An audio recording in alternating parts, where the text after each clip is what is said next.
Je vais prendre quelques instants maintenant pour vous parler de mes 7 prédictions sur les gros changements qui commencent à partir de l'année qui vient et qui vont perdurer pendant l'année suivante.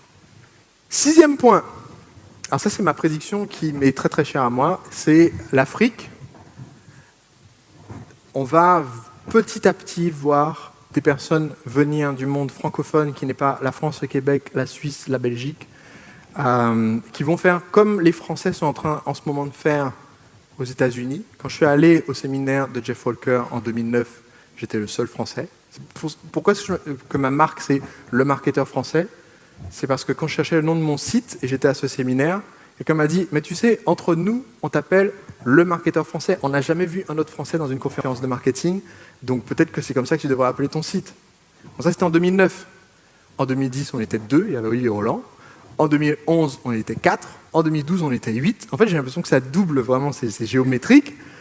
Et maintenant, quand je vais dans le séminaire, là, cette année, j'étais à LaunchCon, il y avait des Français partout. De la même façon que les Français ont découvert qu'en apprenant l'anglais, on peut se former à l'étranger, et bien de la même façon, on va petit à petit voir percer des personnes qui sont des dom-toms, d'Haïti, des pays francophones d'Afrique. Et cette audience, et je les regroupe, alors que pourtant culturellement ça ne se mélange pas du tout, je les regroupe parce que cette audience a des attentes différentes. Et aujourd'hui, quand vous communiquez avec votre prospect qui est parisien, qui sort du métro, qui n'est pas content d'avoir dû prendre le métro, mais c'est parce que les gilets jaunes bloquaient le passage, qui en a marre de recevoir de la pub, vous communiquez à quelqu'un qui est blasé. Mais en face, vous allez avoir plusieurs dizaines de millions de personnes qui commencent à accéder à Internet, qui commencent à avoir les moyens de pouvoir acheter des produits et des services sur Internet, et qui ne sont pas encore blasés. Vous avez l'opportunité de commencer, même si c'est un petit effort comme ça, léger, mais vous avez l'opportunité de commencer à mettre un pied dans la porte avec ces prospects. Pour ceux d'entre vous qui vendent des produits ou services qui peuvent être vendus à l'international. Et c'est un public qui est ravi d'avoir accès, c'est un public qui est bienveillant, c'est un public qui est reconnaissant pour les contenus gratuits qui sont donnés. Donc, c'est une opportunité majeure que je vois se développer.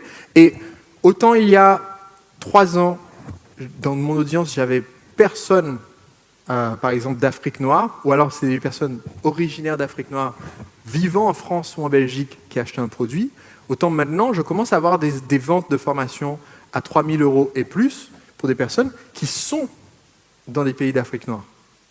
Et ça va se développer énormément au cours des années qui viennent. Donc ça vaut le coup de commencer à avoir une communication, même si c'est que de temps en temps, pour ce public qui est jeune et nouveau et qui ne connaît pas encore les tenants et aboutissants sur votre marché. Pour les personnes qui sont soit dans l'audience, soit sur la vidéo, et qui sont dans ces pays-là, et qui sont dans cette phase de développement rapide, quelle est la clé pour eux pour que ça cartonne et que ça cartonne rapidement? Parce que moi, je ne suis pas le marketeur guadeloupéen, donc, bien que étant guadeloupéen et étant marketeur, mais donc, la façon dont j'ai développé mon activité, je l'ai développée auprès d'un public français, belge, suisse, et avec des stratégies que j'ai lancées il y a plusieurs années.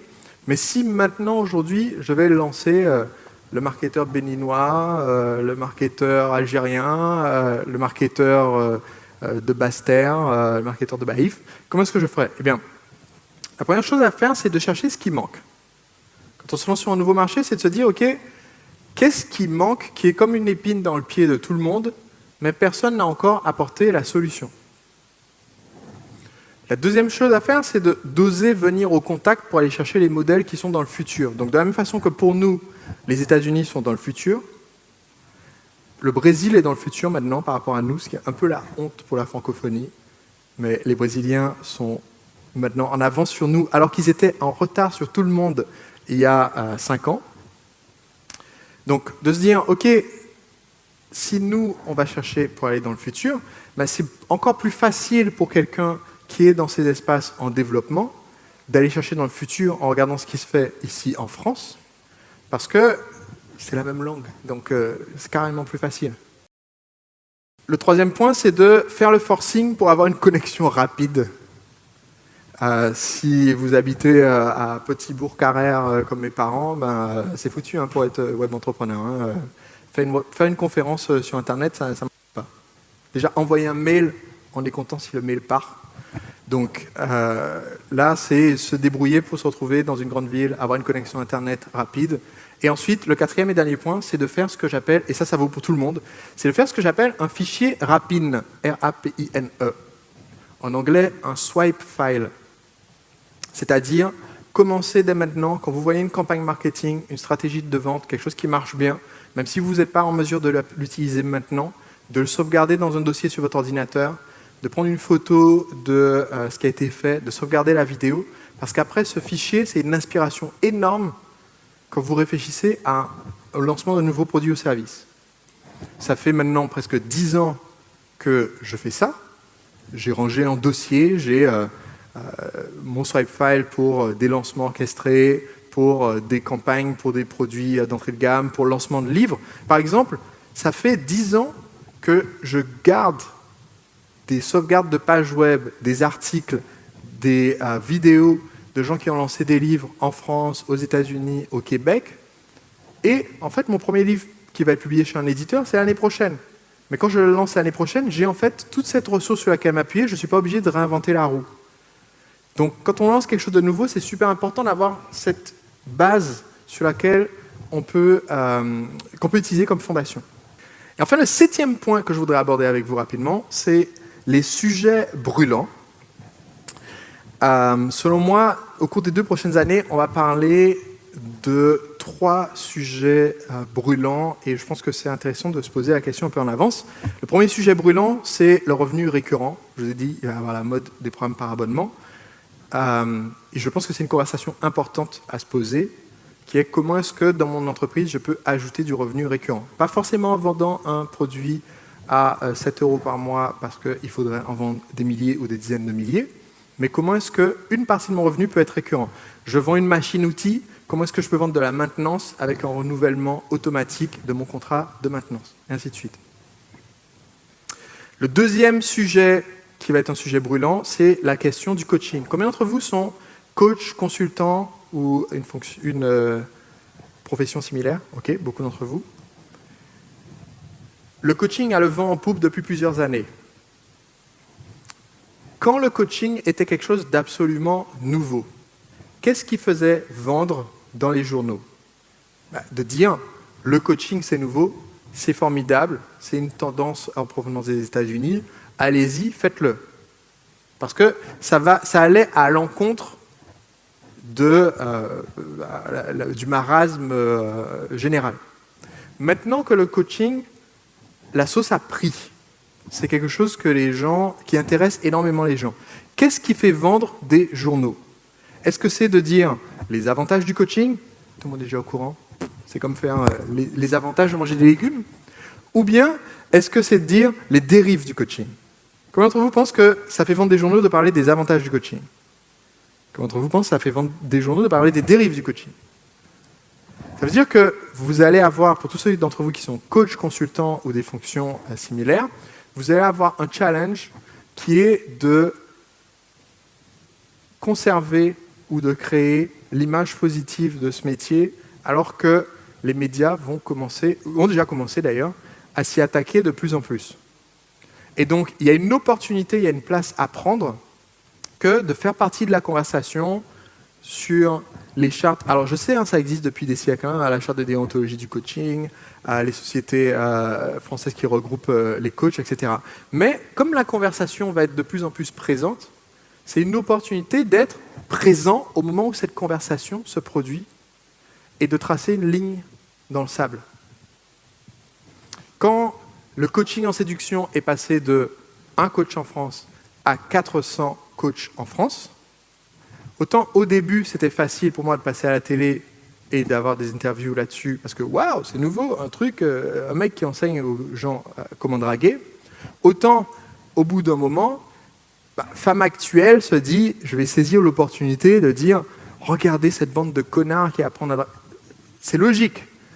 Donc, ça veut dire qu'il y a une opportunité qui s'est présentée pendant que j'étais en train de développer cette société, à un moment donné, de dire, non seulement à mon public phare, on va vous apprendre à rencontrer la femme de votre vie, mais aussi de dire au grand public, voilà pourquoi est-ce que le coaching en séduction c'est important, et voilà ce qu'on doit appliquer comme principe, et d'être un peu le parrain de l'industrie. Voilà, je suis le premier à avoir créé une formation pour les coachs en séduction, parce que ça augmente votre positionnement, à la fois aux yeux de cette audience, mais aussi aux yeux du grand public qui influence votre public cible. Tout le monde me suit jusque-là? Et enfin, le dernier point parmi ces sujets brûlants, c'est la crise. Combien d'entre vous ont entendu parler des gilets jaunes? Combien d'entre vous n'ont pas entendu parler des gilets jaunes? Là, dans ce cas-là, je dirais respect, parce que même moi, en faisant la diète médiatique, j'ai eu droit. Parce qu'au bout d'un moment, je me dis, mais est-ce qu'on a gagné un match de foot ou quelque chose? Parce que la quantité de bruit de klaxon et de pollution en bas de chez moi pendant toute une après-midi, je me suis dit, c'est pas possible. Et puis je me dis, c'est bizarre, pourquoi est-ce que tout le monde porte le même... Bref.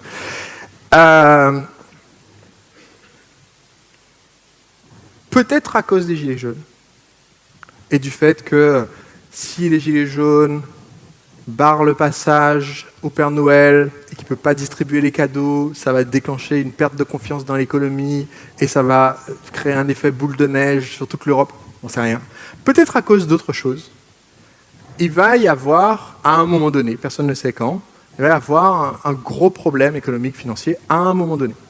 Peut-être en 2019, peut-être en 2020, peut-être en 2025. À ce moment-là, ça va vendre des journaux que de parler de la crise.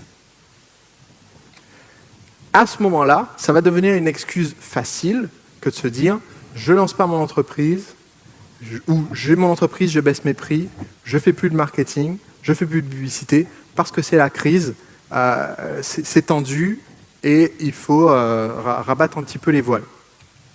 Si vous entendez parler de la crise au cours des 2 prochaines années, c'est une énorme opportunité pour vous. Je tiens à vous prévenir parce que ça va être l'excuse facile.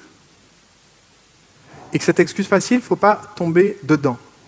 Il y a l'histoire que je racontais au séminaire l'année dernière du propriétaire de restaurant où son fils un jour vient le voir. Donc ça fait 20 ans qu'ils ont ce restaurant qui est au bord de l'autoroute. Les gens viennent parce qu'il y a une énorme affiche 4x3 qui fait la promotion du restaurant. Et donc les gens voient l'affiche, ils sortent et ils viennent manger et repartent.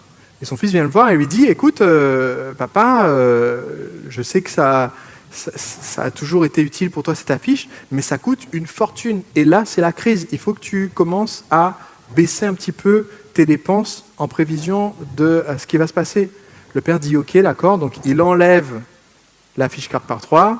Il se dit « Bon, ben, à la place, je vais mettre quelques posts sur Facebook, etc. » Bon, si vous êtes au bord de l'autoroute, le fait que le restaurant fasse des posts sur Facebook, ça ne va pas vous amener au restaurant. Combien d'entre vous me suivez jusque-là? Donc, évidemment, quand son fils revient le voir, et lui dit « Alors, papa, comment ça va ?» Le restaurateur lui dit « Tu avais bien raison. Depuis quelques mois, il n'y a presque plus de clients, c'est la crise. Heureusement que tu m'avais prévenu. » On risque d'avoir le même syndrome. On va vous dire « Mais oui, mais comme c'est la crise, il faut avoir peur de vendre des produits chers. Il ne faut pas faire du marketing, il ne faut pas parler trop fort, parce que sinon les gilets jaunes vont débarquer chez vous. Il faut être prudent, tiède et... Non, au contraire. Ça va être une grande opportunité. Et il faut faire attention aux gens qui vont crier au loup et crier à la crise longtemps avant qu'elle commence, et qui vont continuer de crier au loup et crier à la crise longtemps après qu'elle soit terminée.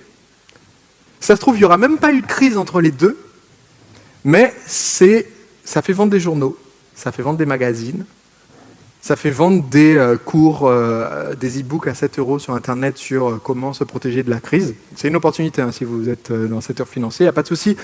Mais si vous êtes dans le secteur de vendre des conseils financiers aux gens, annoncer la crise, c'est la folie. C'est juste, les autres, n'écoutez pas ce premier groupe, ok ?